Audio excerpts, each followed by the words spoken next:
East Central University said they will remove crosses, Bibles and other religious symbols from a campus chapel to appease a bunch of out-of-town agitators. It's unclear when the Oklahoma school will commence with the Christian cleansing of the Catherine P. Boswell Memorial Chapel. The chapel opened in 1957. Click here for a free subscription to Todd's newsletter, a must-read for conservatives. We will continue to use the building as we always have, for all faiths, AQ President Patricia Pearson said in a statement to the Ada News. We do not want to presume to embrace one faith over another.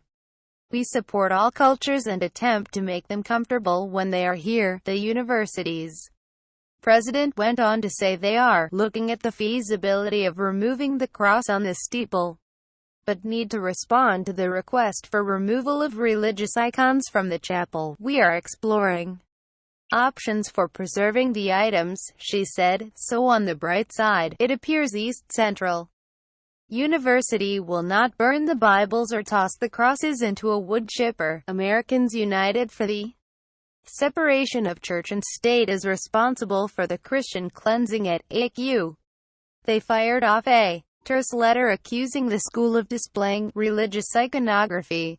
That letter was obtained by the Ada News. These displays include Latin crosses on the top of and inside the building, Bibles, and a Christian altar. The letter stated, while it is legal for a public university to have a space that can be used by students for religious worship so long as that space is not dedicated solely to that purpose, it is a violation of the Establishment Clause of the First Amendment to the U.S. Constitution to display religious iconography on government property. That's a great big load of legal malarkey. Hiram Sasser, director of litigation for First Liberty Institute, said there is federal precedent to maintain chapels in taxpayer-funded facilities. We have a congressional prayer room in the Capitol. We have chapels in government-owned airports and many other government-owned chapels. Sasser told me. Sasser suspects Americans United is just testing Oklahoma's new Attorney General, Mike Hunter. They want to see if he backs down or stands up to their ridiculous claims, and I predict Mike Hunter will fight hard to preserve this historic chapel, Sasser said. Meanwhile, many Oklahomans are furious over the university's decision to capitulate to those who want to eradicate Christianity from the public marketplace. I feel betrayed by our own country, upset that this could take place in America, Alem Jill Tucker Brown told me.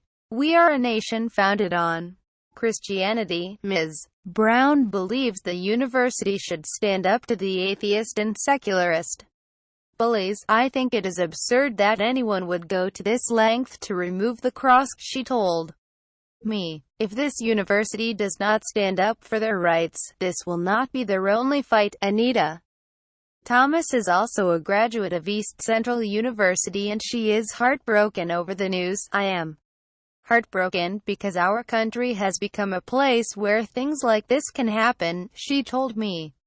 Much like the Islamic radicals, the atheists and secularists want to erase Christianity from the public marketplace, and they are waging their cultural jihad not with bombs, but with lawsuits. As I wrote in The Deplorables Guide to Making America Great Again, it is time for patriots to mobilize and fight back. Appeasement is not the answer. First, contact the university's president and politely voice your opinion. Second, contact Oklahoma Attorney General Mike Hunter and urge him to fight back against this godless scourge. And finally, the university's alumni should immediately halt all funding. If they remove the cross from the chapel, we should remove "In God We Trust" from their bank account. Todd Starnes is host of Fox News' Deplorables Guide to Making America Great Again. Follow him on Twitter at Todd Starnes and find him